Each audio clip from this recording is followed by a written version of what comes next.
कर कहा, नहीं वो मेरे साथ नहीं है। पर क्या हुआ है? कुछ नहीं, तुम पहले शेखावत मेंशन आ जाओ। सांची ने इतना कहकर कॉल कट कर दी।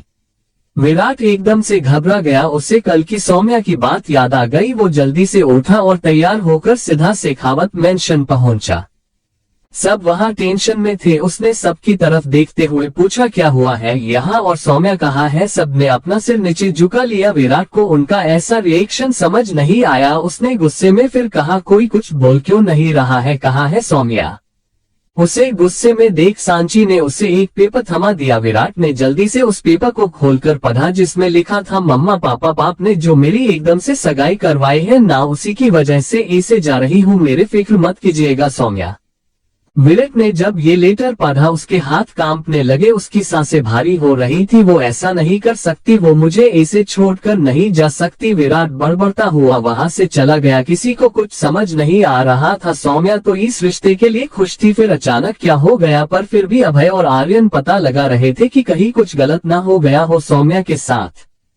पर विराट को पता था कि सौम्या कहाँ गई होगी। वो सीधा एयरपोर्ट गया और पिछले 24 घंटे में जितनी थी फ्लाइट मुंबई से बेंगलुरु गई, उनकी पैसेंजर लिस्ट चेक की और उसे जो चाहिए था वो उसे मिल गया।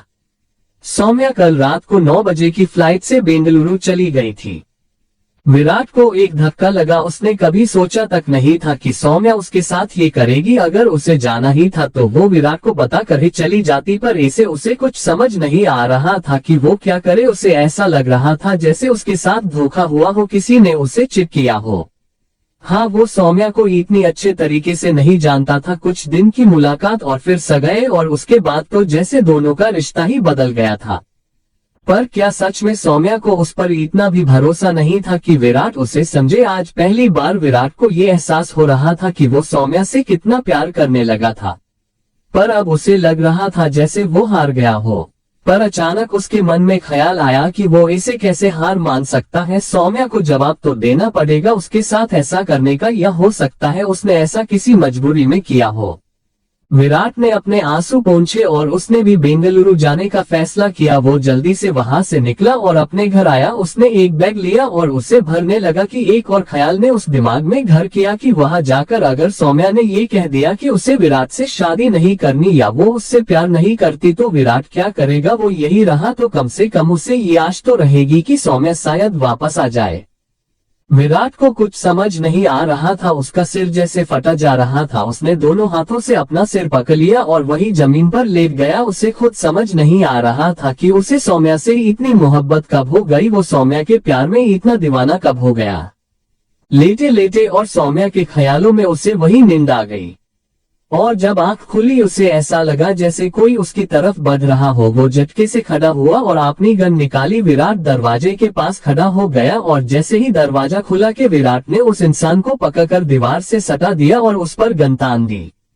पर जब उस शख्स का चेहरा देखा उसके हाथ खुद ब खुद नीचे हो गए। वो बस उसे एकटक देखने लगा। सामने खड़ी सौम्या ने उठते हुए कहा, तुम्हारी ये गन तो मेरी सौतन बनती जा रही है। विराट को लगा था कि वो सपना देख रहा है, पर फिर जब सौम्या की बात सुनी तब उसे एहसास हुआ कि सौम्या सच में वहां थी। उसने कमरे में लगी घड़ी देखी जिसमें शाम के 4 बजे बज रहे थे। अब उसे पूरा यकीन हो गया कि सौम्या उसके सामने थी। सौम्या ने उसे दूसरी तरफ देखता पाया तो कहा, हिलो उधर क्या देख रहे हो। उसका इतना कहना हुआ कि एक जोरदार थप्पड़ उसके गाल पर रसीद हुआ। विराट ने उसे इतनी कसके थप्पड़ मारा कि सौम्या का सिर एक तरफ झुक गया। उसने हैरानी से विराट को देखा जो गुस्से में तो था पर उसकी आंखों में आंसू थे। उसकी आंखें लाल हो चुकी थी। वो समझने की कोशिश ही कर रही थी कि क्या हुआ कि विराट ने उसे कसके गले लगा लिया। सौम्या को कुछ समझ नहीं आ रहा था कि क्या हो रहा है। इतने के विराट की नम आवाज उसके कानों में पड़ी क्यों गई थी। तुम बेंगलुरु, वो भी बिना बताए। अगर भागने का प्लान है ना तो पहले ही बता रहा हूँ, तुम कहीं नहीं जा सकती। शादी नहीं करनी ना तो जबरदस्ती होगी, पर अब तुम्हें कहीं नहीं जाने दूंगा मैं। सौम्या को अब उसकी बात समझ आई। उसे एहसास हुआ कि विराट क्या सोच रहा था। इसने प्यार से विराट की पीठ को सहलाते हुए कहा, मैं कहीं नहीं जा रही हूँ विराट, मैं तो गई ही इसलिए थी ताकि तुमसे फिर दूर ना जाना पड़े। जब विराट ने ये सुना उसने हैरानी से सौम्या को देखा। चैप्टर 152 ड्रग्स का नशा। विराट के घर। विराट ने जैसे ही सौम्या की बात सुनी उसने हैरानी से सौम्या को देखा और अचानक उससे अलग हो गया। उसने वैसे ही पूछा, मतलब क्या है तुम्हारा? सौम्या ने उसके हाथों को अपने हाथ में लिया और प्यार से उसे देखते हुए कहा, विराट मैं बेंगलुरु गई थी पर तुम्हें छोड़कर नहीं, बल्कि अपने। वो इतना कहते कहते रुक गई। उसकी एक आह निकली और उसने अपनी गर्दन पर हाथ रख लिया। विराट उसे ऐसे देख उसके करीब होकर कहता है, सौम्या क्या हुआ? सौम्या ने अपने गर्दन से कुछ खींचकर निकाला और विराट के सामने कर दिया। ये एक नुकीली पिन थी। विराट उसे देखते ही समझ गया कि किसी ने ये जानबूझकर मारा है। उसने खिड़की के पास आकर बाहर देखा तो वहां कोई नहीं था। विराट वापस पलटा और सौम्या का हाथ पकड़ वहां से ले जाते हुए कहने लगा, हमें अभी हॉस्पिटल जाना होगा। पता नहीं ये किस चीज से सनी हुई थी, हमें अभी हॉस्पिटल जाना होगा। सौम्या उसका हाथ छुड़ाकर वही बेड पर बैठ जाती है और अलसाए आवाज में कहती है, विराट कुछ नहीं हुआ है, मैं थक गई हूँ, कल से बस भाग दौड़ ही कर रही हूँ। विराट उसकी तरफ बढ़ा और कुछ कहने को हुआ कि डोरबेल की आवाज उसके कान में पड़ी। विराट खिंच गया। उसने गुस्से में कहा, अब कौन है? वो कमरे से बाहर आया और जाकर डोर खोला तो सामने एक सेल्स गर्ल खड़ी थी। उस लड़की ने व्हाइट शर्ट और स्कर्ट पहनी थी जो उसकी जांघों तक लंबी थी। उसके शर्ट के 2 बटन भी खुले थे। वो पूरी सेडेक्टिव लग रही थी पर बजाय उसके विराट का ध्यान अब भी सौम्या की तरफ ही था। उसने अपने कमरे की तरफ ही देखते हुए कहा, क्या चाहिए? उस लड़की ने एक सेक्सी टोन में कहा, सर में परफ्यूम लाई हूँ, देखिए इन्हें। पर विराट ने नहीं चाहिए कहकर उसके मुंह पर दरवाजा बंद कर दिया। बेचारी बस देखती रह गई। विराट का ऐसा दरवाजा बंद करना उसे बिल्कुल अच्छा नहीं लगा। उसने अपना फोन निकाला और एक नंबर डायल किया। 2 रिंग में ही सामने वाले ने फोन उठा लिया। उस लड़की ने नाराज होते हुए कहा, तुमने तो कहा था देखते ही भूखे शेर की तरह टूट पड़ेगा। उसने तो देखा तक नहीं, ऊपर से दरवाजा भी मुंह पर बंद कर दिया। उसकी बात सुन सामने से एक गहरी आवाज आई, क्योंकि वो सुई उसकी जगह उसकी गर्लफ्रेंड को लग गई है, तुम वहां से लौट आओ, आज कुछ नहीं हो सकता। उसने ये कहा और फोन काट दिया। उस लड़की ने अब दरवाजे की तरफ देखकर कहा, हाय कितनी नसीब वाली होगी वो लड़की जो इसके साथ अंदर है, मानना पड़ेगा बड़ा हॉट बंदा है। वो वहां से चली गई। ईदिया घर के अंदर विराट कमरे में जा ही रहा था कि उसका फोन भी बजा। उससे आर्यन कॉल कर रहा था। उसने फोन उठाया कि सामने से आवाज आए, सौम्या मुंबई वापस आ गई है पर अब तक घर नहीं आए हैं, तुम मिले उससे? उसकी बात सुन विराट ने एक गहरी सांस लेकर कहा, वो ठीक है और मेरे साथ है। आर्यन सारी सिचुएशन एक झटके में समझ गया। उसने ओके कहा और फोन रख दिया। विराट ने फोन वही टेबल पर रखा और कमरे में आया तो उसने देखा सौम्या कमरे में नहीं थी। वहां उसकी जैकेट पड़ी थी और बाथरूम से पानी गिरने की आवाज आ रही थी। बाथरूम का दरवाजा भी खुला था। विराट को ये बात हजम नहीं हुई। वो दरवाजे तक गया तो उसने देखा शावर ऑन था पर उसके नीचे कोई नहीं था। वो बाथरूम के अंदर आया तो पाया सौम्या पानी से भरे बाथटब में बैठी थी और पूरी भीग चुकी थी। विराट जल्दी से उसके पास गया। उसने सौम्या को टब से बाहर निकालते हुए कहा, सौम्या ये क्या कर रही हो? तुम यहाँ क्यों बैठी हो? बाहर चलो। पर सौम्या ने उठने की बजाय विराट को भी अपने साथ पानी में खींच लिया और उसे किस करने लगी। विराट को कुछ समझ नहीं आया। उसने सौम्या को दूर किया और ध्यान से उसका चेहरा देखने लगा। उसका चेहरा लाल हो रहा था, वो आहें भर रही थी। विराट को उसे देखते ही समझ आ गया। उसने खुद से ही कहा, इसकी मतलब उस पिन पर ड्रग्स थी। अचानक उसे उस लड़की का आना याद आ गया और सारी कड़ियां जोड़कर उसे समझ आया, ये जो कोई भी था उसका प्लान था। पहले विराट को ड्रग्स देना, फिर लड़की को उसके पास भेजना, मतलब विराट की बदनामी और नौकरी से सस्पेंड। विराट इन्हीं ख्यालों में था जब सौम्या ने उसके गले पर किस किया। विराट एकदम से होश में आया। उसने सौम्या को देखते हुए बड़बड़ाया, अभी इसका क्या करूं? ये जो चाहती है वो दे दूं या? वो रुक गया। उसने सौम्या को ऊपर से नीचे तक देखा। वो पूरी भीग चुकी थी। उसके बाल चेहरे और गर्दन से चिपक रहे थे और कपड़े भी पूरे भीग चुके थे, जिससे उसकी पूरी बॉडी रिवील हो रही थी। सौम्या ने टैंक टॉप और नी लेंथ अम्ब्रेला स्कर्ट पहनी हुई थी। जैकेट तो उसने पहले ही बाहर उतार दिया था। विराट ने उसे देखा और उसके चेहरे पर एक स्माइल आ गई। उसने सौम्या को गोद में उठा लिया और बाथरूम से बाहर ले जाकर बेड पर लेटा दिया। सौम्या अब भी उससे चिपक रही थी। उसने विराट को भी पूरा गीला कर दिया था। विराट ने मुश्किल से उसे लेटाया और कमरे से बाहर आया। उसने डॉक्टर को कॉल किया और सौम्या की हालत के बारे में बताया और उसके एंटीडोट के बारे में पूछा। डॉक्टर ने बताया कि ज्यादातर ये ड्रग्स का इस्तेमाल वो करते हैं जो लड़कियों को बेचते या खरीदते हैं और उन्हीं के पास इसका एंटीडोट भी होता है। और फिलहाल तो विराट को वही करना होगा जो सौम्या चाहती है, क्योंकि डॉक्टर के पास इस ड्रग्स का एंटीडोट नहीं है। विराट ने फोन कट करके साइड में रखा और अपने आप को देखा, उसकी शर्ट भीग चुकी थी। विराट अपने शर्ट के बटन खोलते हुए ही कमरे में आ गया। वो सीधा वार्डरोब के पास गया और वो कुछ करता इससे पहले ही सौम्या ने आकर उसे पीछे से ही गले लगा लिया। विराट को कुछ अजीब नहीं लगा, वो ऐसे ही खड़ा रहा और सौम्या अपने पंजों के बल खड़ी होकर उसकी गर्दन और कान पर किस कर रही थी। एक बारी को तो उसने विराट के कान पर ब्रेड भी किया। विराट पीछे पलटा ही था कि सौम्या के लपकने की वजह से वो वार्डरोब के सहारे खड़ा हो गया। सौम्या उसके चेहरे पर गर्दन पर होंठ चला रही थी, उसे बाइट कर रही थी, पर उसे जैसे सुकून ही नहीं मिल रहा था और विराट ये सब समझ पा रहा था। उसने सौम्या को गोद में उठाया और ले जाकर बेड पर लेटा दिया। अब सौम्या से ये गर्मी बर्दाश्त नहीं हो रही थी। उसने अपने माथे पर हाथ रखा और गहरी सांसें लेने लगी। वो बेड पर पड़ी तड़प रही थी और विराट ये सब देख रहा था। वो सौम्या के करीब आ गया, सौम्या ने उसे अपने ऊपर खींचा और बस किस करने लगी। वो विराट की शर्ट निकालने की कोशिश कर रही थी, पर नशे में उससे ये भी नहीं हो रहा था। विराट थोड़ा उठा, उसने अपनी शर्ट निकाल दी और धीरे धीरे सौम्या के कपड़े भी। अब वो सौम्या को बस वो दे रहा था जो वो चाहती थी। सौम्या की सिसकियां इस कमरे में गूंज रही थी। एक्साइटमेंट में वह अपने नाखूनों को विराट की पीठ में गड़ा रही थी, पर अब दोनों ही अपने होश खोकर एक दूसरे को प्यार कर रहे थे। दोनों को ही वो मिल चुका था जो वो चाहते थे, सौम्या को अपने दर्द की दवा और विराट को अपना सुकून। अगली सुबह जल्दी ही सौम्या की आंख खुली। उसने अपनी बाहें फैलाकर अंगड़ाई ली और अपनी आंखें खोली। उसने कमरे को देखा तो ये कमरा उसका नहीं था। वो झटके से उठकर बैठ गई और ऐसा करने से अचानक उसे अपनी निचले हिस्से में दर्द महसूस हुआ। जब उसने खुद को देखा वो और ज्यादा हैरान रह गई। उसने कपड़े नहीं पहने थे और ये दर्द उसे बता रहा था कि अब वो वजह नहीं रही। उसकी आंखों में आंसू उतर आए। उसने जल्दी से ब्लैंकेट से खुद को कवर किया। उसने अपने आसपास नजर दौड़ाई और उसकी नजरें बेड के पास रखी। विराट की फोटो पर जाकर रुक गई। अब उसे एहसास हुआ कि वो विराट के कमरे में है। उसे कुछ याद नहीं आ रहा था। वो अपने दिमाग पर जोर डालकर याद करने की कोशिश कर रही थी कि आखिर हुआ क्या था, और इतने में रूम का दरवाजा खुला। चैप्टर 153 मतलब की बात है। विराट के घर। विराट कमरे के अंदर आया। सौम्या ने उसे देखकर ब्लैंकेट और कस के पकड़ लिया। विराट के हाथ में 2 कॉफी के मग थे। उसने एक सौम्या को देते हुए कहा, शादी से पहले प्लीज नाखून कटवा लेना। सौम्या को उसकी बात पल्ले नहीं पड़ी। विराट उसकी तरफ पीठ करके बालकनी के पास बैठा। तब सौम्या ने उसकी पीठ पर नाखूनों के निशान देखे जो पूरी पीठ पर थे। सौम्या को अब समझ आया कि विराट ने क्या कहा। उसका चेहरा लाल हो रहा था। विराट ने अपनी कॉफी खत्म की और कमरे से बाहर जाते हुए कहा, तुम्हारे लिए कपड़े रखे हैं, तैयार होकर नीचे आ जाओ।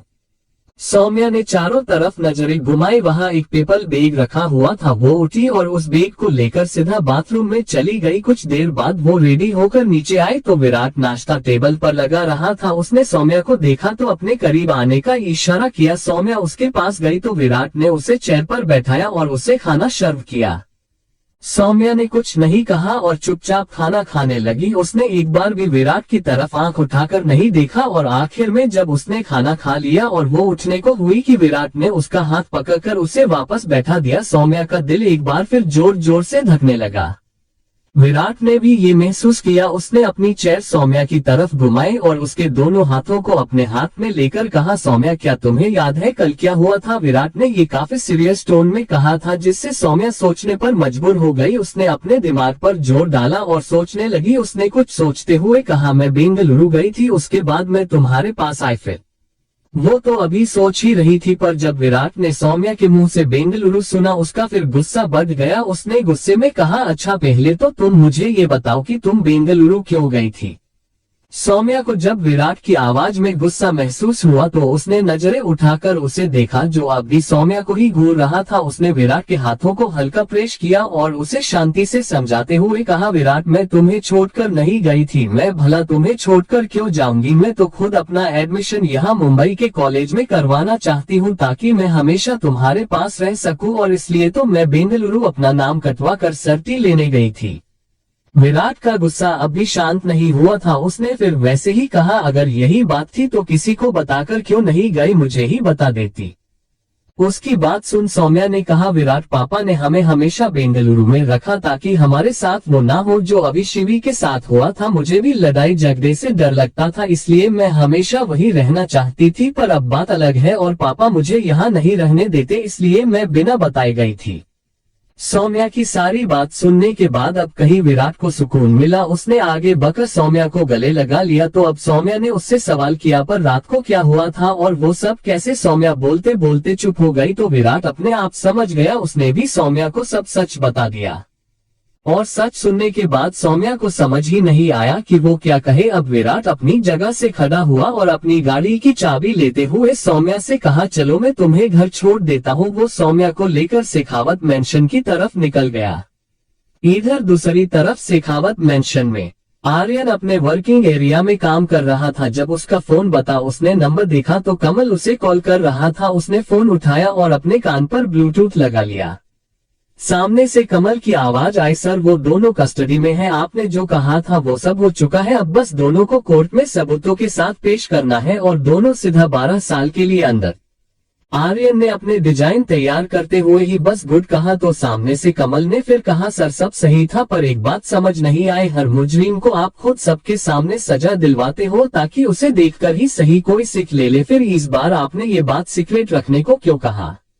मतलब की बात है? आर्यन ने इतना कहा और फोन रख दिया। असल बात तो ये थी कि वो नहीं चाहता था कि भूमि को उसके परिवार के इन गलत कामों के बारे में पता चले और वो टेंशन ले। कुछ देर बाद विराट सौम्या को शेखावत मेंशन ले आया। सब उससे नाराज थे, पर जब सौम्या ने सॉरी कहा तो सब पिघल गए। सब ने उसे माफ कर दिया। कुछ देर वहां रुकने के बाद विराट वहां से चला गया। अब सब कुछ ठीक था, बस पुलिस करण की तलाश में अब भी थी। कुछ टाइम के लिए खतरे टल चुके थे। माही का इलाज अच्छे से हो रहा था और देखते भी देखते 2 महीने बीत गए थे।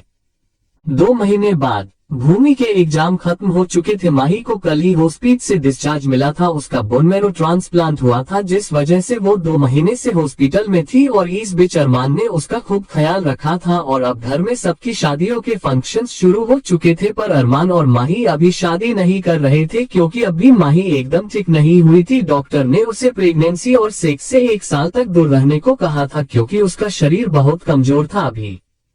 चैप्टर 154 विदाई। शेखावत मेंशन। आज यहाँ एक अलग ही माहौल था। पूरा घर मेहमानों से भरा हुआ था। बीच में मंडप लगा हुआ था और 3 जोड़े वहाँ दुल्हा दुल्हन बने बैठे थे। पहला आर्यन और भूमि, दूसरा आरव और कांची और तीसरा सौम्या और विराट। पता नहीं क्यों, पर जब से शिवी करण के पास से लौट कर आई थी तब से बहुत चुपचाप रहती थी। उसने सौर्या से शादी के लिए भी मना कर दिया। सबको लगा कि उसे इन सब से बाहर निकलने के लिए कुछ वक्त लगेगा और यही सोचकर सब ने उसकी बात मान ली। सब उसे अच्छा फील करवाना चाहते थे, पर शिवी के बिहेवियर में कोई चेंज नहीं आया था। और आज तो वो कुछ ज्यादा ही अलग बिहेव कर रही थी। और आज शिवी के अलावा कोई और भी था जो दुखी थी, और वो थी भूमि। उसे अपने परिवार की कोई खबर नहीं मिल रही थी। आज उसके लिए इतना बड़ा दिन था, उसकी शादी थी, पर आज भी उसकी तरफ से यहाँ कोई नहीं था। शादी में दुल्हा दुल्हन के अलावा सब एंजॉय करते हैं, पर वो काम यहाँ सिर्फ माही और निहाल कर रहे थे। दोनों साथ साथ घूम रहे थे, सबके साथ फोटो खींच रहे थे और मजे कर रहे थे। निहाल माही के साथ ऐसे घूम रहा था जैसे वो सच में उसकी माँ ही हो, और माही भी उसे अपने साथ ही लेकर घूम रही थी। दोनों बैठे आइसक्रीम खा रहे थे और अचानक माही को कुछ याद आई। वो भाग कर वहां से गई। निहाल बस उसे देखता ही रह गया। माही कुछ ही देर में वापस भी लौट आए। सारे रस्मों रिवाज के साथ शादी हुई और जब मंडप से उठे तो आर्यन और आरव दोनों के ही जूते वहां नहीं थे और सब समझ गए कि ये किसने किया है। सब ने माही की तरफ देखा तो उसने नौटंकी करते हुए कहा, अगर जिजाजी को अपने जूते चाहिए तो पैसे तो देने ही पड़ेंगे ना। उसकी ये बात सुन सब हैरान हो गए, पर अब करते क्या। आरव को माही की इस शर्त से कोई तकलीफ नहीं थी। उसने अपना वॉलेट निकाला और उनमें से पैसे निकालने लगा, पर आर्यन वो इधर उधर देख रहा था। उसने बड़बड़ाया, यार ये अरमान कहाँ है, इसे कहो आकर अपनी बीवी को संभाले। सब उसकी बात सुन हंसने लगे तो माही ने आकर उसका कान पकड़ा और रौब के साथ कहा, आर्यन जी एक चीज ध्यान में रखकर बोलिएगा, दो रिश्ते हैं हमारे, कहीं ऐसा ना हो कि पूरी रात तारे गिन कर बितानी पड़ जाए। उसकी बात सुन सब हंसने लगे तो आर्यन ने अपना कान छुड़ाते हुए कहा, अच्छा भाभी जी, अरे भाभी मो प्लीज कान छोड़ दीजिए और अपने पैसे ले लीजिए।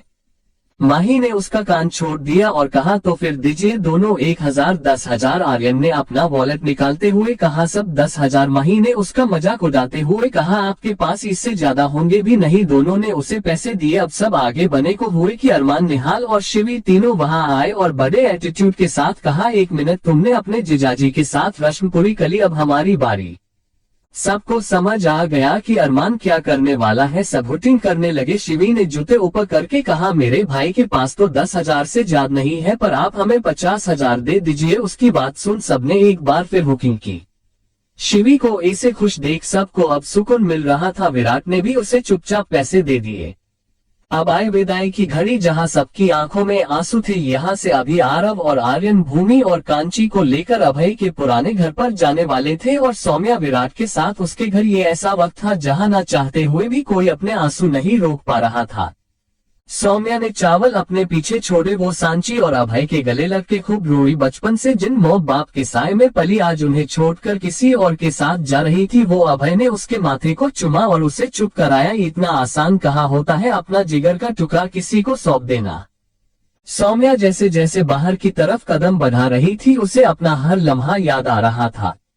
एक पल को तो उसके मन में ये ख्याल भी आया कि क्यों हमेशा लड़कियों को ही अपने माँ बाप को छोड़ विदा होकर जाना पड़ता है, क्यों हर दर्द एक औरत को मिलता है। पर सच तो ये है कि उस भगवान को भी पता है कि इतना दर्द सहने की क्षमता सिर्फ औरत में होती है। आगे बढ़ते बढ़ते उसने अपने दोनों भाइयों को देखा। भाई कम दोस्त ज्यादा उन्हें छोड़ के जा रही थी, जो हमेशा कहा करते थे तुझे हमसे कोई जुदा नहीं कर सकता। उसने उन दोनों को कसके गले लगा लिया। उसकी आंखों से आंसू थम नहीं रहे थे। दोनों भाइयों ने उसे कसके पकड़ रखा था, जैसे छुट्टे ही गायब हो जाएंगी। वो तीनों एक दूसरे को छोड़ ही नहीं रहे थे। फिर सांची ने आकर उन्हें अलग किया। वो लोग गाड़ी के बहुत नजदीक थे। सांची की आंखों में भी आंसू थे। उसने एक बार फिर सौम्या को गले लगा लिया। दोनों फुट फुट कर रोने लगी। ये कैसी कसमकश थी, जिस बेटी को जान से ज्यादा चाहा, 9 महीने अपनी कोख में पाला, रात को उसे अपने सीने से लगा के सुलाया, आज उसे ही खुद से दूर कर रही थी, वो भी फूलों से सजी गाड़ी में। विराट सौम्या के साथ साथ ही चल रहा था। वो रो रही थी पर विराट ने उसे एक बार भी चुप नहीं कराया था। उसने खुद से ही मन में कहा आज रो लो क्योंकि ये तुम्हारा हक है, पर आज के बाद तुम्हारी आंखों में कभी आंसू नहीं आएगा, ये मेरा फर्ज है। दोनों गाड़ी में बैठे और वो गाड़ी वहां से निकल गई। घर पर मिता गृह प्रवेश की तैयारियों के लिए पहले ही निकल गई थी।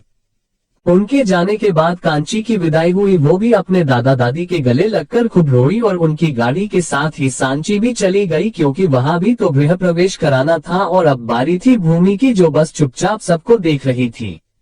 उसके दिल में एक गुब्बार था जो अब तक फटा नहीं था। अभय ने आकर उसे गले लगाया। भूमि की आंख से एक आंसू बह निकला, पर उसने कोई हरकत नहीं की। उन्हें गाड़ी तक ले गए कि उससे अपने पिता की आवाज आए। उसने झटके से उस तरफ देखा। उसके पापा वहां खड़े थे, काफी सज-धज कर, पर उनके आसपास पुलिस खड़ी थी, जिस पर भूमि ने ध्यान ही नहीं दिया। वो बस अपने बाबा को देख रही थी। वो उनकी तरफ दौड़ी और उन्हें कसके गले लगा लिया और रोने लगी। ये सब देखकर आर्यन को सुकून मिला, क्योंकि वो जानता था कि अगर भूमि ने ये दर्द अपने अंदर ही रखा तो बहुत प्रॉब्लम हो सकती थी। और अच्छी बात ये थी कि भूमि के पापा को ये नहीं पता था कि उन्हें अरेस्ट करवाने वाला आर्यन ही है। उन्होंने आकर आर्यन के हाथ में भूमि का हाथ दिया और हाथ जोड़कर कहा कोई चीज जब हम खो देते हैं तब हमें उसकी कीमत का एहसास होता है, और मुझे भी अब अपनी इस दौलत की अहमियत पता चल रही है। इसे हमेशा संभाल कर रखना। आर्यन की नजर में वो सिर्फ एक गुनाहगार थे, पर वो भूमि के लिए सब कुछ करने को तैयार था। उसने बस हमें सिर हिलाया और तीसरी गाड़ी भी वहां से रवाना हो गई।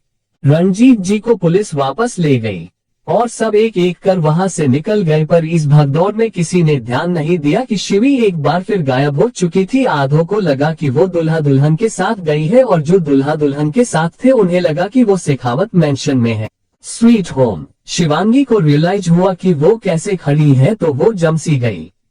वो करण की बाहों में थी, उसके बहुत करीब, पर करण ने शायद अब तक ये बात नोटिस नहीं की थी। उसका ध्यान अब भी छिपकली पर था। उसके हाथ करण के सीने पर थे और वो करण की हार्टबीट को अच्छे से महसूस कर पा रही थी। उसने अपना चेहरा उठाकर करण को देखा। वो सच में हैंडसम था, पर शायद दिखाता नहीं था। उसके बाल फोरहेड तक आ रहे थे। शिवांगी से रहा नहीं गया और उसने अपना हाथ बढ़ाकर उसके बालों को ठीक किया। करण ने उसे देखा, दोनों का रिश्ता अभी इतना नॉर्मल नहीं था कि एक दूसरे के साथ दोनों कंफर्टेबल हो सके। करण ने जल्दी से उसे छोड़ दिया और शिवी भी उससे दूर हो गई।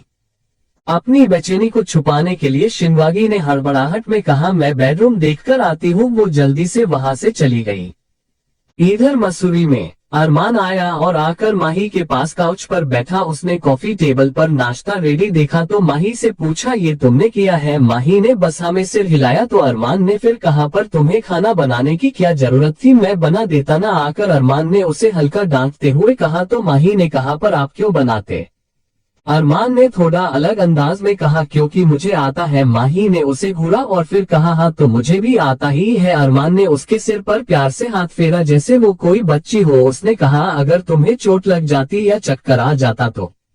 उसकी ऐसी बड़ी बातें सुन माही ने अपना मुंह फुला लिया और थोड़ा गुस्से में कहा, हद है, कमरे के अंदर तो बीवी के अलावा कुछ दिखता ही नहीं है। एक मौका नहीं छोटे पति होने का और बाहर ऐसे बिहेव करते हैं जैसे मैं कोई बच्ची हूँ। वो इस वक्त गुस्से में काफी क्यूट लग रही थी। अरमान को उस पर बहुत प्यार आ रहा था, उससे रहा नहीं गया और उसने एकदम से माही को अपने तरफ खींचा। अब माही उसकी गोद में थी पर वो आप भी गुस्से में ही थी। उसने अपने दोनों हाथ फोल्ड कर रखे थे। अरमान ने उसके नाक पर एक छोटी सी किस करी और फिर कहा, क्योंकि तुम मेरे लिए सब कुछ हो, तुम मेरा ख्याल रख के मेरे दिमाग को सुकून देती हो, ऐसे बच्चों की तरह बिहेव करके मेरे दिल को सुकून देती हो और अंदर बेड पर मेरा साथ देकर मेरे शरीर को सुकून देती हो। मुझे नहीं पता कि मैं तुमसे क्या कहूँ, पर तुम मेरा सब कुछ हो। पता नहीं मैंने तुम्हें क्या दिया है और क्या नहीं, या कुछ दिया भी है या नहीं, पर तुमने मुझे सब कुछ दिया है। खुशी, प्यार, इज्जत, सुकून, फिक्र, सेटिस्फैक्शन, सब कुछ। और मैं इन सब के लिए तुम्हें जितनी बार भी थैंक यू बोलूं ना उतना कम है, so thank you so much. Mahi को उसकी बातें एक अलग ही एहसास दे गई। उसकी आंखें नम हो गई थी। उसने अरमान के सीने पर अपना सिर रख लिया और एकदम धीमी आवाज में कहा, आपने मुझे क्या दिया है और क्या नहीं, ये सिर्फ मैं जानती हूँ। अरमान, आपने मुझे एक नई जिंदगी दी है। आपने मुझे सपने देखने का हक दिया है। मुझे वो खुशियाँ दी है जिनके बारे में मैं कब सोच तक नहीं सकती थी। मुझे वो प्यार किया है आपने जो शायद मेरे हक है था ही नहीं। मुझे एक बेस्ट लाइफ पार्टनर दिया है आपने, और इन सब के लिए तो थैंक यू वर्ड एग्जिस्ट ही नहीं करता। अरमान ने उसे कसके अपने आप में भींच लिया। मुंबई में शाम हो भी चुकी थी। आर्यन बच्चों को लेकर वापस सुकून हाउस आ चुका था। ये अभय का फैसला था कि सब बच्चे कुछ टाइम अपनी लाइफ दीजिए पूरे स्पेस के साथ, तो कुछ टाइम सब अपने अपने घर शिफ्ट हो चुके थे। पर जब अभय से सुकून हाउस के बारे में सुना तो दोनों भाइयों ने ठान ली कि वही रहेंगे, तो अभय ने भी मना नहीं किया। फिलहाल अरमान तो मसूरी में था पर आर्यन यही मुंबई में सुकून हाउस में था। एक बात और अच्छी हुई थी कि जब से आरुमी का जन्म हुआ था तब से निहाल बस उसी के पास रहता था। मतलब अरमान और माही से ज्यादा वो भूमि और आर्यन के साथ रहता था। आर्यन ने दोनों बच्चों को एक एक कर तैयार किया और फिर दोनों को सुला दिया। दोनों थके हुए होने की वजह से जल्दी ही सो गए थे। फिर आर्यन उस कमरे से निकलकर अपने कमरे में गया तो भूमि वहां आराम से बेड पर सो रही थी और सामने डेस्क बोर्ड पर लैपटॉप अब भी ऑन था। उसे ऐसे देख आर्यन ने नादानी से सिर हिलाया और जाकर लैपटॉप बंद किया और आकर भूमि के पास ही लेट गया। जैसे ही भूमि पेट के बल सोने वाली थी कि आर्यन ने उसे जल्दी से सीधा कर दिया। वो एक बार उठा और भूमि के आसपास कुशन्स रखने के बाद वो फिर से उसके पास लेट गया। उसने हल्के से भूमि के पेट पर हाथ फेरते हुए कहा, अब सो जाओ और अच्छे सपने देखना। उसके चेहरे पर एक बहुत प्यारी स्माइल थी। वो प्यार से भूमि को देख रहा था और ऐसे ही उसे भी नींद आ गई। इधर दूसरी तरफ यहाँ एक अलग ही सिचुएशन चल रही थी। एक बेड के दो किनारों पर एक तरफ करण और एक तरफ शिवी सो रहे थे, पर दोनों का ही मन नहीं लग रहा था, ना नींद आ रही थी। क्रमशः चैप्टर 162 करण की नाराजगी। Sweet home. करण और शिवी दोनों बार बार करवटें बदल रहे थे। दोनों को नींद नहीं आ रही थी। आखिर में थक हार कर करण उठा। उसने देखा तो शिवी दूसरी तरफ करवट करके सो रही थी। उसे पता नहीं था कि शिवी भी उसकी तरह जाग रही है। वो धीरे से बेड से उठा और कमरे से बाहर आ गया। शिवी ने भी ये महसूस किया पर उसने कुछ नहीं कहा। करण कमरे से बाहर आया और उन बंद पड़े दो कमरों में से एक कमरे में चला गया। उसने कमरे की लाइट जलाई। उस कमरे में सारा हैंडीक्राफ्ट का सामान था, कांच, धागे, रंग, पेपर, मिट्टी और भी बहुत कुछ। उन चीजों को देख ये साफ जाहिर हो रहा था कि जो भी सामान उसके इस घर में सजावट के तौर पर लगाया गया था वो शायद करण ने खुद ही बनाया था। करण ने उस पूरे कमरे में अपनी नजरें दौड़ाई और उसकी नजरें एक तस्वीर पर आकर ठहर गई। वो सिर्फ एक स्केच थी। करण ने उसे एक स्टैंड पर अच्छे से लगाया और फिर एक कटोरी में ग्लू निकालकर उस स्केच के कुछ हिस्सों में लगा दिया। फिर उसने होली वाले सूखे कलर्स लिए और अपने हिसाब से उस स्केच पर डालने लगा। इधर कमरे में खासी देर हो जाने के बाद भी जब करण कमरे में नहीं आया तो शिवी ने सोचा कि वो ही देख आती है, इसलिए वो उठकर बाहर आई। उसने एक रूम की लाइट ऑन देखी तो उसी तरफ चली गई। उसने करण को एक बहुत शानदार पेंटिंग तैयार करते हुए देखा। वो चुपचाप कमरे में चली आए और उसके पीछे खड़ी होकर उसे देखने लगी। करण जो आपने में ही था वो एक रंग लेकर उसे रखने के लिए जैसे ही पीछे मुड़ा कि शिवी से टकराया और सारा रंग शिवी पर, कुछ रंग उसकी आंखों में भी चला गया था। उसने एकदम से अपनी आंखों पर हाथ रख लिया। जब करण को एहसास हुआ कि क्या हो गया है उसने जल्दी से शिवी को वही एक चेयर पर बिठाते हुए कहा, आई एम सो सॉरी, मुझे पता ही नहीं चला कि तुम पीछे खड़ी हो, सो सॉरी। उसने एक टिश्यू लिया और शिवी का चेहरा साफ करने लगा। उसकी आंखें बहुत जल रही थी तो उसने उसकी आंखों को भी साफ करने की कोशिश की। वो जल रही थी इसलिए करण बार बार फूंक मार रहा था। उसका चेहरा शिवी के चेहरे के बहुत करीब था। शिवी ने अपनी आंखें भींच रखी थी, उसे अब बर्दाश्त नहीं हो रहा था। उसने कहा, मैं खुद कर लूंगी, आप रहने दीजिए। वो खड़ी होने को हुई पर जम सी गई। करण की भी आंखें हैरानी से बड़ी हो गई। दोनों के होंठ आपस में मिल चुके थे, दोनों ही अपनी जगह पर जम से गए। शिवी को एकदम से रियलाइज्ड हुआ कि ये क्या हो रहा था। वो एकदम से उससे अलग हुई। उसने करण की तरफ देखा तक नहीं और जाने को हुई कि करण ने उसका हाथ पकड़ के रोक लिया। शिवी की सांसें मानो थम सी गई हो। उसने ना कुछ कहने की जहमत की और ना ही पीछे मुड़कर देखा। करण ने एकदम से उसे अपनी ओर खींचा। वो जाकर सीधा उसके सीने से जा लगी। उसने हैरानी से आंखें उठाकर करण को देखा जो उसे ही देख रहा था। उसने शिवी को उसके आर्म से पकड़ रखा था। उसने हल्के गुस्से के साथ कहा, शादी की थी तुमसे इसलिए तुम्हें यहाँ लेकर आया, पर अगर तुम मना करती तो जबरदस्ती नहीं करता। तुम खुद अपनी मर्जी से एक सुहागन बकर मेरे साथ आए। हम दोनों का एक बच्चा भी है, दोनों को ही एक दूसरे से कोई प्रॉब्लम नहीं है। तो फिर वो क्या है जो तुम्हें मेरे करीब नहीं आने दे रहा है? क्यों ऐसे बिहेव कर रही हो जैसे मैंने तुमसे जबरदस्ती शादी की हो और तुम्हें किडनैप करके यहाँ ले आया हूँ। उसने शिवी को एक झटके के साथ छोड़ दिया।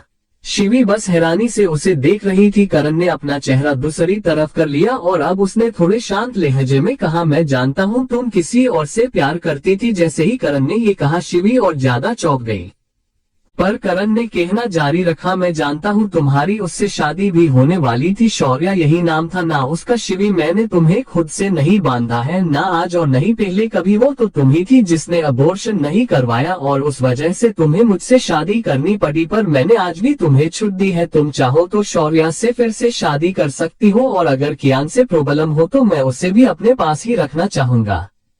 करण की ये बड़ी ये बातें सुन शिवी को समझ ही नहीं आ रहा था कि वो क्या बोले। वो वही खड़ी कुछ देर चुपचाप रोती रही, पर फिर उसने अपने आप को संभाला और कांपती आवाज से कहा, हाँ मैं करती थी उससे प्यार, पर वो प्यार सिर्फ एक हफ्ते के लिए मेरे नसीब में आया।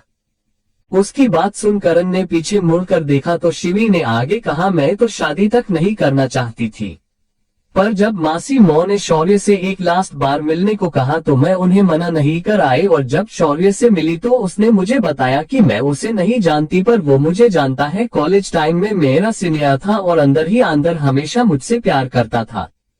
उसने मुझे अपने प्यार का एहसास दिलाया और मैं जो किसी के प्यार के लिए तड़प रही थी, मुझे ये जान के अच्छा लगा कि कोई मुझसे भी प्यार करता है। और जब मैं घर लौटकर आई तो मैंने शादी के लिए हाँ कह दिया। एक हफ्ते बाद शादी सगाई होने वाली थी पर नहीं हुई और उसके बाद आप मेरी लाइफ में आए और मेरा भगवान जानता है कि मैंने आपके बाद किसी को भी ना अपने दिल में आने दिया और ना लाइफ में। वो वही जमीन पर बैठ गई और रोने लगी। चैप्टर 163 क्या सब ठीक है? Sweet home. करण ने जब शिवांगी को ऐसे रोते हुए देखा तो उसे बिल्कुल अच्छा नहीं लगा। अब उसे खुद पर ही गुस्सा आ रहा था कि उसे क्या जरूरत थी इतना सब कहने की। करण एक गुस्सेल किस्म का इंसान था। बचपन से ही वो जिस माहौल में रहा या जिस तरह के काम में वो था वो काफी चिड़चिड़ा और गुस्सेल था।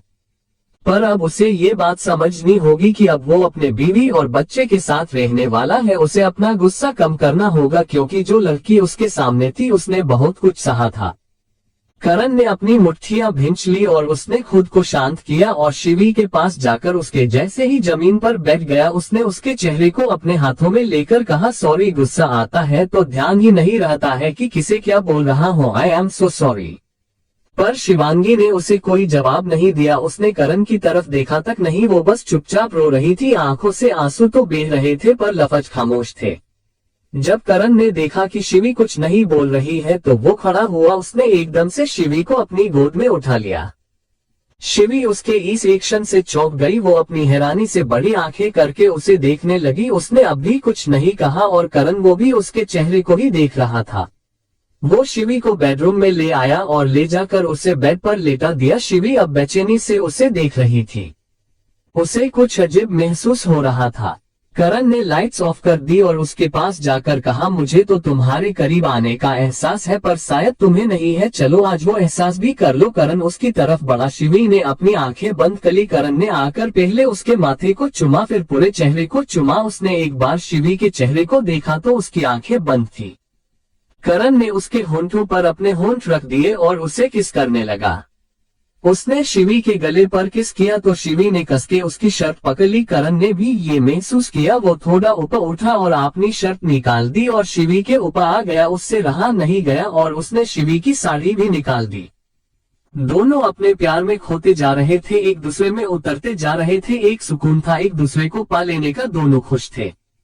सुबह जब शिवी की आंख खुली तो करण अब भी पेट के बल सो रहा था। उसने उसे नहीं उठाया और जाकर रेडी हो गई। उसने किसी को कॉल करने के लिए फोन उठाया कि घर की डोरबेल बजी। शिवी उस तरफ चली गई। उसने दरवाजा खोला तो सामने सांची और दिया खड़ी थी और कियान भी सांची की गोद में था।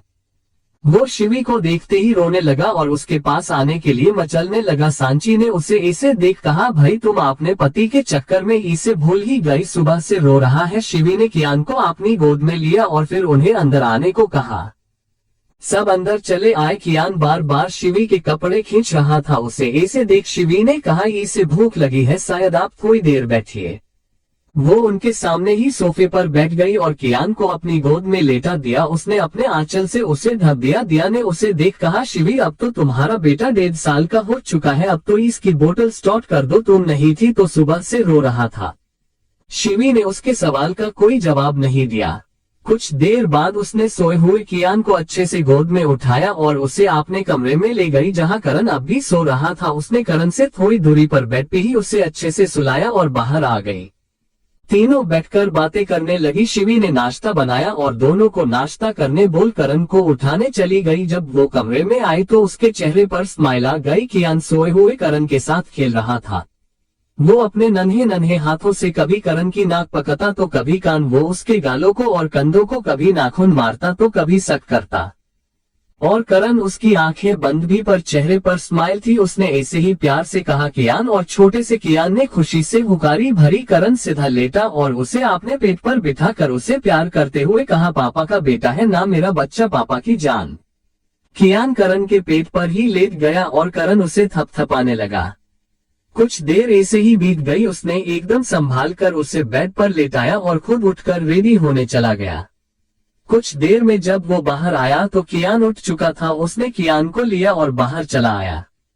इधर दूसरी तरफ भूमि सो रही थी और निहाल और आर्यन दोनों आरुमि के साथ मस्ती कर रहे थे। बात ये थी कि भूमि फिर से प्रेग्नेंट थी। डॉक्टर ने कहा था कि उसकी प्रेगनेंसी में कुछ कॉम्प्लिकेशन है, वो अबॉर्शन नहीं करवा सकती पर डिलीवरी में भी प्रॉब्लम हो सकती है, इसलिए उसे ताकत की जरूरत है ताकि वो इस बच्चे को जन्म देते वक्त हेल्दी रहे। पर इस बार आर्यन ने कसम खाई है कि अगर ये बच्चा अच्छे से हो गया और भूमि भी हेल्दी रही तो वो आगे बच्चे कभी नहीं करेंगे।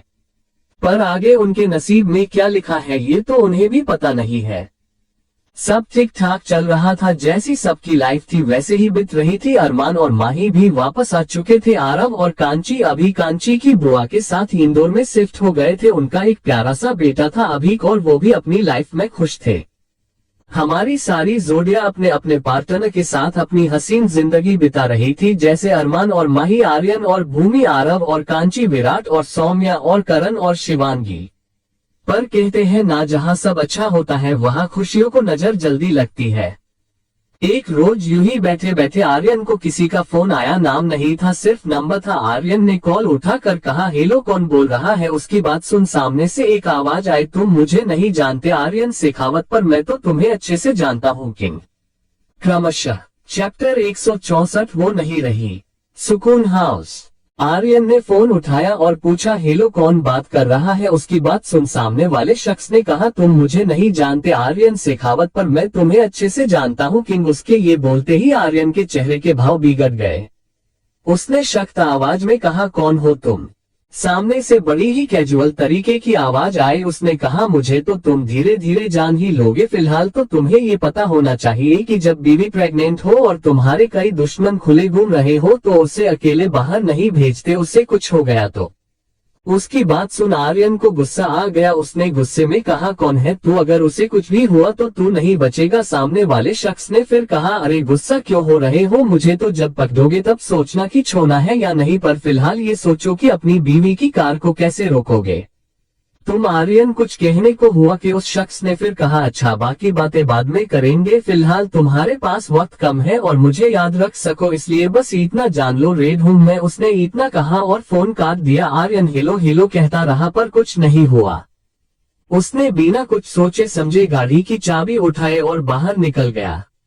उसने गाड़ी स्टार्ट की और वो बार बार भूमि को कॉल कर रहा था पर कॉल लग नहीं रही थी। जब उसने फिर से कॉल की तो भूमि ने फोन उठा लिया। आर्यन ने उसके फोन उठाते ही कहा, कहाँ हो तुम? देखो जहाँ हो वही रहना, मुझे लोकेशन भेजो अपनी, मैं आ रहा हूँ। सामने से भूमि की रोने की आवाज आई। उसने रोते हुए कहा, Aryan I am sorry. Aryan उसके रोने की आलाप सुन घबरा गया। उसने हड़बड़ाहट में पूछा, भूमि क्या हुआ? तुम रो क्यों रही हो और सॉरी क्यों? भूमि ने फिर वैसे ही कहा, वादा किया था उम्र भर साथ निभाने का, पर वो पूरा नहीं कर पाऊंगी। उसकी इस बड़ी ही बातें सुन आर्यन को और ज्यादा टेंशन होने लगी। उसने कहा, भूमि तुम ठीक हो ना? तुम इस बड़ी ही बातें क्यों कर रही हो? हम उम्र भर साथ रहेंगे और ये मेरा वादा है तुमसे। भूमि ने अपनी आंखें बंद की और उसके आंखों से आंसू बह निकले। उसने रोते हुए ही कहा, नहीं आर्यन, मेरी गाड़ी में बॉम्ब लगा हुआ है और गाड़ी के ब्रेक्स भी नहीं लग रही है। अगर गाड़ी रोकने की कोशिश भी की तो बॉम्ब ब्लास्ट हो जाएगा, मैं नहीं बच पाऊंगी। आर्यन को उसकी बात सुन एक झटका लगा। उसने फिर भी खुद को शांत करते हुए कहा, भूमि तुम्हें कुछ भी सोचने की जरूरत नहीं है, तुम बस हिम्मत रखो, मैं आ रहा हूँ ना। तुम गाड़ी की स्पीड कम करती रहो, मैं आ रहा हूँ। सामने से भूमि की हल्की हल्की सिसकियों की आवाज आ रही थी। उसने कुछ देर की खामोशी के बाद कहा, आई एम सॉरी आर्यन, पर अगर आखिरी बार तुमसे ना मिल पाऊं तो एक बात हमेशा याद रखना। उसने एक पल चुप रहने के बाद कहा, आई लव यू। आर्यन अब बौखला रहा था। उसकी आंखों में आंसू थे पर वो गुस्से में था। उसने गुस्से से कहा, तुम जानती भी हो तुम क्या कह रही हो? प्रेग्नेंट हो तुम, अगर तुम्हें या मेरे बच्चे को कुछ भी हुआ तो मैं कभी खुद को माफ नहीं कर पाऊंगा, मैं नहीं जी पाऊंगा तुम्हारे बिना, प्लीज नहीं। सामने से फिर भूमि ने अपनी धीमी आवाज में रोते हुए ही कहा, बस यही समझ लेना कि मेरी एक निशानी आपके पास है और आपकी एक निशानी मेरे पास रह गई। तुम मेरी। आर्यन कितना कहते कहते रुक गया। सामने से भूमि की आवाज बिल्कुल बंद हो गई थी और कुछ देर की खामोशी के बाद एक जोरदार धमाके की आवाज आई। आर्यन वो जैसे अपने होश ही खो बैठा और इतने में सामने से आती कार से उसकी टक्कर हो गई। हॉस्पिटल में आर्यन को बस हल्की सी सिर में चोट आई थी पर वो बेहोश हो चुका था। जब उसे होश आया उसने पहला नाम भूमि का लिया। अरमान वही मौजूद था। आर्यन एकदम से उठने को हुआ कि अरमान ने उसे वापस लेटाते हुए कहा, आर्यन लेटा रहे प्लीज। आर्यन ने हड़बड़ाहट में पूछा, भूमि कहाँ है? वो ठीक है ना? तू मिला ना उससे? पर अरमान चुप था और उसकी ये चुप्पी आर्यन के अंदर ही अंदर खाई जा रही थी। आर्यन ने उसे ऐसे देख फिर कहा, अरमान क्या हुआ है? बोल ना, तू चुप क्यों है? कहा, भूमि बताना। ये कहते कहते ही आर्यन रोने लगा था। अरमान ने उसे शांत करते हुए एकदम धीमे स्वर में कहा, वो नहीं रही। आर्यन को एकदम से अपने दिल पर भार महसूस हो रहा था। उसकी सांसें फूलने लगी, उसकी आंखों में आंसू बस बहे जा रहे थे। अरमान ने फिर वैसे ही कहा, पता लगाया हमने, गाड़ी खाई में जाकर ब्लास्ट हुई, पूरी गाड़ी जल चुकी थी, अगर कोई भी उसमें होता तो उसकी लाश तक नहीं मिलती। हमने आसपास भी पूछताछ की, न किसी हॉस्पिटल में किसी को ले जाया गया और न ही किसी आसपास वाले ने किसी को देखा। इसका सीधा सा मतलब यह है कि भूमि। वो इससे आगे कुछ बोलता कि आर्यन ने उसकी कॉलर पकड़ ली और गुस्से से कहा, सोचना भी मत, मैं खुद ढूंढूंगा उसे। वो बेड से एकदम से उठा और जाने को हुआ कि अरमान ने फिर कहा, आरुमि को भी किसी ने जहर दिया है। जैसे ही आर्यन ने ये सुना उसने एकदम से पलटकर उसे देखा। उसने घबराहट में पूछा, जहर कैसी है? वो कहा है वो ठीक है ना? अरमान ने हाँ में सिर हिलाते हुए कहा, वक्त पर इलाज हो जाने की वजह से वो बच तो गई, पर उसे दूध में जहर पिलाया गया जिसकी वजह से वो अब कभी बोल नहीं पाएगी। पर एक बात समझ नहीं आई कि उसे घर के अंदर किसने जहर दिया। वो सोच रहा था, पर आर्यन की तो जैसे दुनिया ही लुट गई हो और अचानक उसकी आंखों में गुस्सा उतर आया। उसने कमरे से बाहर निकलते हुए कहा, मुझे पता है किसने किया। वो एकदम से बाहर निकला, अरमान भी उसके पीछे भागा बाहर। सभी घर वाले गम में बैठे थे कि आर्यन को देख सब खड़े है गए, पर आर्यन ने जाकर सीधा करण का गला पकड़ा और गुस्से में बिफरते हुए कहा, ये सब तूने किया है ना? तूने ही आरू को जहर दिया, तूने ही भूमि के साथ। बोल, मैं तुझे जान से मार दूंगा। बोल, सिर्फ तू था जिसे ये पता था कि मैं किंग हूँ। तूने अपने बाप का बदला लिया है। आर्यन ने उसका गला इतना कसके पकड़ा था कि वो कुछ बोल तक नहीं पा रहा था। किसी को कुछ समझ नहीं आ रहा था कि अचानक विराट ने आकर उसे करण से दूर करते हुए कहा, आर्यन पागल मत बनो, भूमि के जाने का गम हमें भी है, पर इसका ये मतलब नहीं कि हम किसी को भी उसका कातिल बना देंगे। और अगर करण को कुछ करना ही होता तो वो पहले ही कर चुका होता। तुम्हारी बहन से शादी करके ऐसे उसके बच्चे को अपना नाम नहीं देता। विराट को ऐसे देख आर्यन को और ज्यादा गुस्सा आने लगा। उसने उसकी तरफ बढ़ते हुए कहा, सही कहा उसने, नहीं तो तूने किया होगा। आखिर तू भी तो किंग का ही बेटा है ना? वो उस पर हाथ उठाने ही वाला था कि अरमान ने उसे पकड़ लिया। अरमान ने उसे शांत करने के लिए अपने गले लगा लिया और आर्यन बार बार उससे छूटने की कोशिश कर रहा था, पर अरमान ने उसे नहीं छोड़ा और आखिरकार आर्यन शांत हुआ। वो अरमान के गले लग के रोने लगा, चिल्लाने लगा और ऐसे ही वो बार बार कह भी रहा था, वो मुझे छोड़ के नहीं जा सकती, नहीं सकती, मैं एक बार उसे देखना चाहता हूँ, कोई ले आओ ना, मेरी बच्ची कैसे रहेगी उसके बिना, प्लीज ये सिर्फ एक सपना हो। उसे ऐसे रोते देख सभी घर वालों के आंखों से आंसू बहने लगे। सब रो रहे थे। ये पहली बार था जब उन्होंने आर्यन को इतना लाचार और बेबस देखा था। अरमान आर्यन को बस ऐसे ही गले लगाए खड़ा था और पल बस बीतते जा रहे थे। अचानक उसे अपने कंधे पर भार महसूस हुआ। उसने आर्यन के चेहरे को अपनी तरफ करके देखा तो वो बेहोश हो चुका था और उसकी नाक से खून आने लगा था। अरमान ये देख डर गया। सब उसके करीब आए। जल्दी डॉक्टर को बुलाया गया। आर्यन को वापस वार्ड में ले जाया गया और उसे इंजेक्शन दिया गया। सब परेशान से बाहर खड़े थे। कुछ देर में डॉक्टर बाहर आए।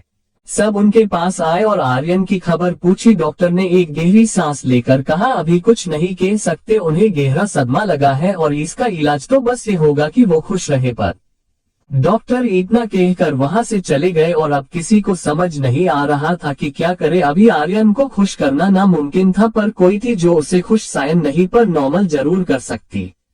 Chapter 165 Mussoorie Shekhawat mention. घर में जैसे मातम का माहौल था। सब दुखी थे।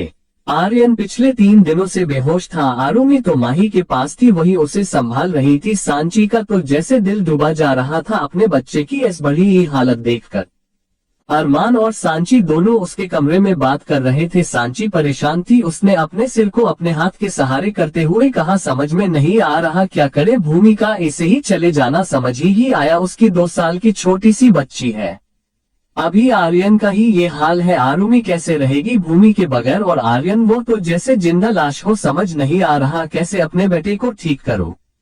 सांची रोने लगी। अरमान ने उसे सहारा देते हुए कहा, सब ठीक हो जाएगा मम्मा, बस कुछ वक्त लगेगा हमें। अगर आर्यन को ठीक करना है तो उसे एक उम्मीद देनी होगी। सांची ने अपनी आंसुओं से भरी आंखों से उसे देखा और पूछा, कैसी उम्मीद? अरमान ने बिना किसी भाव के कहा, यही कि भूमि जिंदा है और वो कहीं ना कहीं तो है। सांची ने हैरानी से कहा, ये तुम क्या कह रहे हो अरमान, भूमि जिंदा कैसे हो सकती है? गाड़ी पूरी जल चुकी है, आसपास वालों ने किसी को नहीं देखा। इसका तो यही मतलब है कि भूमि अब नहीं रही और हम आर्यन को कब तक झूठी उम्मीद देंगे? अरमान ने उनकी बात सुन कहा, मैं किसी झूठी उम्मीद की बात नहीं कर रहा हूँ, मैं एक ऐसे सच की बात कर रहा हूँ जिस पर कोई ध्यान नहीं दे रहा है।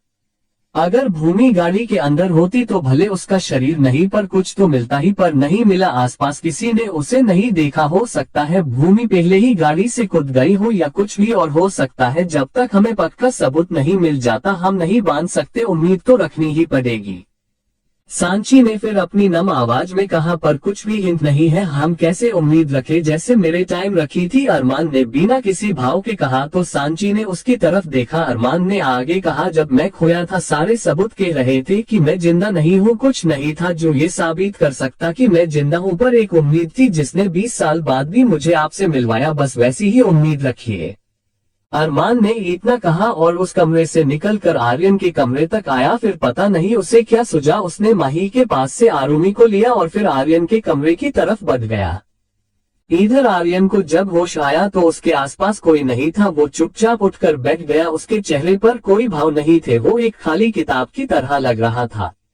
वो उठा, उसने बिना देखे ड्रॉर से एक चाकू निकाला और अपनी कलाई पर रख लिया। जैसे ही वो उसे अपनी कलाई पर घुमाने वाला था कि किसी ने आकर उसके गाल पर एक जोरदार तमाचा जड़ दिया और आर्यन के हाथ से वो चाकू नीचे गिर गया। ये अरमान था। उसने आरुमि को बेड पर बैठाया और आर्यन की कॉलर पकड़ते हुए गुस्से से कहा, ये क्या करने जा रहा था तू? क्या करने जा रहा था? भूमि तो एक हादसे की वजह से अपनी मासूम बच्ची को छोड़ गई और तू उसे अपनी गलती की वजह से अकेला छोड़ रहा है। आर्यन, तू वही गलती फिर कर रहा है जो कभी भूमि के पापा ने उसके साथ की थी। तू भी अपनी बेटी की जिंदगी वैसी ही बनाने जा रहा है। आर्यन कुछ नहीं बोला, वो चुपचाप था कि अचानक आरुमि रोने लगी। आर्यन ने जब उसे रोते देखा तो उसका आंखों से भी आंसू निकल आए। उसने अपनी बच्ची को अपने सीने से लगा लिया और उसे चुप करते हुए कहा, चुप हो जाओ मेरी बच्ची, चुप हो जाओ, अब वो यहाँ नहीं है जो तुम्हें हंसा सके, चुप हो जाओ, वो मुझे ही धोखा देकर चली गई, तुम्हारे लिए क्या वापस आएगी? अरमान ने उसके कंधे पर हाथ रखकर उसे उम्मीद देते हुए कहा, वो जरूर वापस आएगी आर्यन, जरूर आएगी। आर्यन ने कुछ नहीं कहा, वो अपनी बच्ची को लेकर कमरे से बाहर निकल गया। सब ने उसे देखा, सब उसकी तरफ बढ़े भी, पर उसने किसी से बात नहीं की। वो घर से बाहर निकल गया। सब जानते थे इस हालत में उसे अकेले छोड़ना सही नहीं रहेगा। अरमान भी उसके साथ गया। वो सुकून हाउस पहुंचे। आर्यन ने आरुमि को देखा जो सो चुकी थी। उसने उसे बेड पर लेटाया और उसने एक खाली बैग लिया और उसमें सामान भरने लगा। उसने अपना और आरुमि का सामान बैग में रखा और भूमि की एक तस्वीर, वो जिसमें वो दोनों थे, ये उनकी शादी की तस्वीर थी, उसने उसे भी बैग में रख लिया। उसने आरुमि को गोद में लिया और बैग लेकर घर से बाहर निकल गया। अरमान ने एक बार भी उसे रोका ही नहीं। वो तो खुद चाहता था कि आर्यन अपने मन की कर ले। दोनों सीधा एयरपोर्ट पहुंचे, वहां से आर्यन की मसूरी की टिकट निकलवाए। अरमान ने आर्यन के हाथों में अपना हाथ लेकर कहा, सब ठीक हो जाएगा, तू बस सब्र रखना। आर्यन ने कुछ नहीं कहा। उसने आरुमि को ठीक से उठाया और बस जाने का वक्त भी हो चला था। वो मसूरी की फ्लाइट में बैठा। एक सफर के बाद वो मसूरी पहुंचा। उसने आरुमि को एक मोटी साल से कवर कर लिया। एक ड्राइवर उसे लेने आया। उसने आर्यन को देखते ही कहा, साहब आप आर्यन हो ना? आर्यन ने हाँ में सिर हिलाया तो उस ड्राइवर ने कहा, हमको पता था साहब कि आप ही आर्यन हो, अरमान बाबा ने बताया आपके बारे में। वो चलो, वो कुछ और कहता उससे पहले ही आर्यन ने कहा और जाकर गाड़ी में बैठ गया। उसने गाड़ी में बैठकर किसी को फोन लगाया और फोन उठाते ही कहा, मुझे रेड के बारे में जानना है, कौन है, कहां से आया है, क्या चाहता है, सब कुछ, पूरी जन्म कुंडली निकालो इसकी, और जो बॉम्ब ब्लास्ट हुआ उसमें भूमि के जहां जहां जाने के चांसेस है सब पता लगो, कुछ भी छूटना नहीं चाहिए। सामने वाले ने ओके कहा और फोन रख दिया। आर्यन फिर शांत नजरों से मसूरी के उन खाली रास्तों को देखने लगा। जितने खाली ये रास्ते थे उससे भी कई ज्यादा खालीपन उसके अंदर था, पर उसे क्या पता था कि जिन सांसों को वो अपने पास रखना चाहता है वो कहीं और ही सांस ले रही थी। चैप्टर 166 आरू। 4 साल बाद सब कुछ बदल चुका था, सब आगे बढ़ चुके थे, पर आर्यन, उसकी जिंदगी तो अब भी वही ठहरी हुई थी, भूमि के इंतजार में। उसे रेड के बारे में अब तक कुछ पता नहीं चला था। हर कोशिश नाकाम थी। ऐसा लग रहा था जैसे उसे जमीन खा गई या आसमान निगल गया हो। उसका कोई नामो निशान ही नहीं था। या तो उसने आर्यन को अपना नाम गलत बताया या फिर वो अभी इस दुनिया में नहीं रहा। और बात करें भूमि की तो जांच करने से पता चला था कि भूमि एक्सीडेंट से पहले ही कार से निकल गई थी। ये पता चलने के बाद आर्यन का भरोसा और गहरा हो गया था कि भूमि उसे एक दिन जरूर मिल जाएगी। वो भूमि और रेत दोनों की तलाश में था और हर जगह उसने लोगों को लगा रखा था, इस उम्मीद में कि कहीं तो उसे इन दोनों में से किसी एक के बारे में पता चले। आर्यन इन 4 सालों में एक भी बार मुंबई लौटकर नहीं गया था, पर घर वाले उससे और आरुमि से मिलने यहाँ आ जाते थे और आर्यन भी उन्हें मना नहीं करता था। यहाँ आने के बाद भूमि के केस और आरुमि की देखभाल के बाद के टाइम में उसने अपना एक छोटा सा होटल खोला था, पर आज वो उत्तराखंड की 20 होटल्स का मालिक है। भूमि के जाने के बाद उसने खुद को काफी सख्त कर लिया था, ना हंसना ना मुस्कुराना। आरुमि का ख्याल वो खुद रखता था, उसे अपने साथ ऑफिस लेकर जाता, उसका ख्याल रखता और उसे हमेशा अपने साथ रखता, और इसके अलावा वो अपने आप को फ्री ही नहीं रहने देता था। कभी अपना सीक्रेट वर्क तो कभी होटल्स का काम, वो बस खुद को भूलता जा रहा था, पर उसे क्या पता था कि कोई उसे ढूंढ रहा था। मसूरी से 38 किलोमीटर की दूरी पर देहरादून में सुबह के 4 बज रहे थे। अब तक सूरज बाहर नहीं आया था, इसलिए अभी अंधेरा था। एक बूढ़ी औरत ने एक लड़की और एक बच्चे को टैक्सी में बिठाया।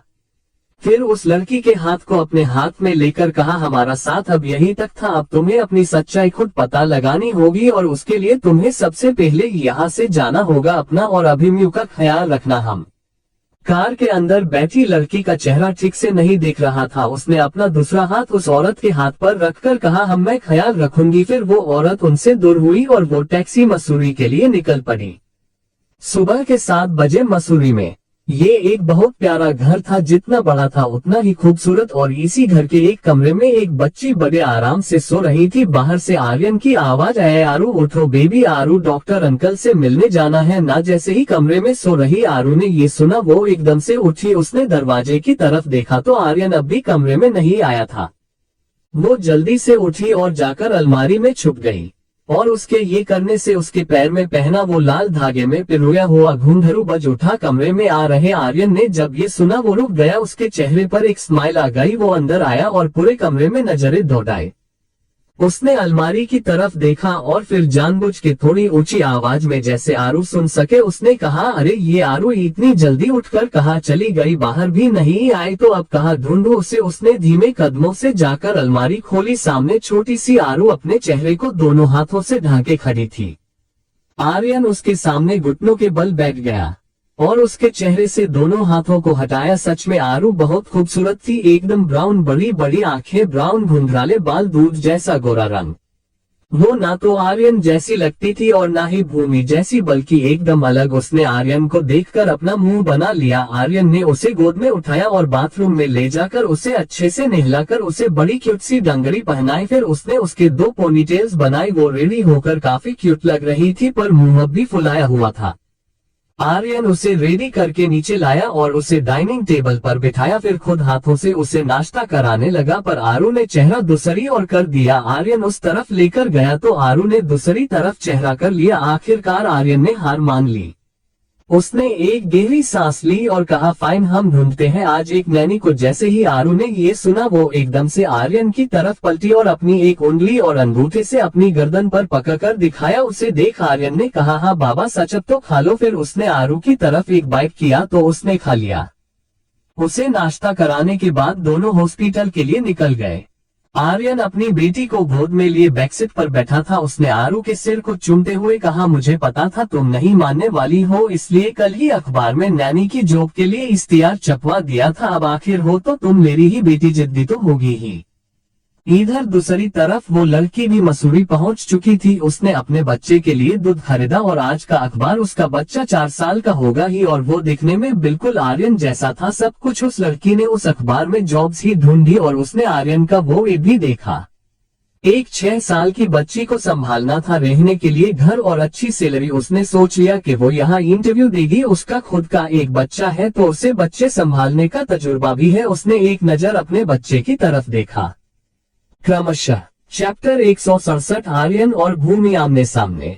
मसूरी हॉस्पिटल में आर्यन और आरुमि दोनों डॉक्टर के केबिन में डॉक्टर के सामने बैठे थे। आर्यन ने एक गहरी सांस लेकर अपनी बात शुरू की। डॉक्टर, आरु का पूरा इलाज हो चुका है। उसके गले के ऑपरेशन को हुए भी 6 महीने से ज्यादा हो चुके हैं, तो वो अब तक बात क्यों नहीं करती? क्या कोई और प्रॉब्लम है? आर्यन के सामने बैठे डॉक्टर पीयूष बेदी ने अपने हाथ में पकड़ी आरुमि की रिपोर्ट पते हुए कहा, ऐसा कुछ भी नहीं है मिस्टर शेखावत, आपकी बेटी बिल्कुल ठीक है। इनफैक्ट उसकी रिपोर्ट्स भी नॉर्मल है। आर्यन ने अपने पास बैठी आरुमि को एक बार देखा और फिर कहा, तो प्रॉब्लम क्या है? वो बात क्यों नहीं करती? मैं हर दिन सोचता हूँ कि आज बोलेगी कल बोलेगी, पर कोई फायदा नहीं हुआ, क्यों? डॉक्टर बेदी ने अपने साथ से फाइल नीचे रखते हुए कहा, प्रॉब्लम कुछ नहीं है, बस बहुत वक्त निकल गया है जिस वजह से इसे बोलने में दिक्कत हो रही है। बस एक टर्निंग पॉइंट की जरूरत है जहां से आरुमि शुरुआत कर सके, कुछ ऐसा जो उसे बोलने पर मजबूर कर सके। और अगर आरुमि ने एक बार बोलना शुरू कर दिया फिर इतनी दिक्कत नहीं आएगी। आर्यन को उनकी बात समझ आ गई। सही था, कुछ ऐसा हो जिससे वो बोले और उसे ये एहसास हो कि वो बोल सकती है। कुछ देर आर्यन ने डॉक्टर से बात की और फिर सीधा घर आ गया। उसने ले जाकर आरुमि को कमरे में सुलाया और खुद नीचे आया। तभी उसके असिस्टेंट नकुल ने आकर उससे कहा, सर वो नैनी की जॉब के लिए एक लेडी इंटरव्यू देने आई है। आर्यन ने अपने फोन में कुछ देखते हुए कहा, अंदर भेज दो उसे। नकुल ने उसकी बात सुन थोड़ा हिचकिचाते हुए कहा, सर वो उनके साथ एक 4 साल का बच्चा भी है। जैसे ही आर्यन ने ये सुना उसने हल्के गुस्से के साथ कहा, पागल हो गए हो? जिसका खुद का 4 साल का बच्चा है वो मेरी बच्ची को कैसे संभालेगी? तुम भूल रहे हो? तो बता दूं कि सिर्फ आरू चाहती है इसलिए नैनी को हायर करना है जो उसके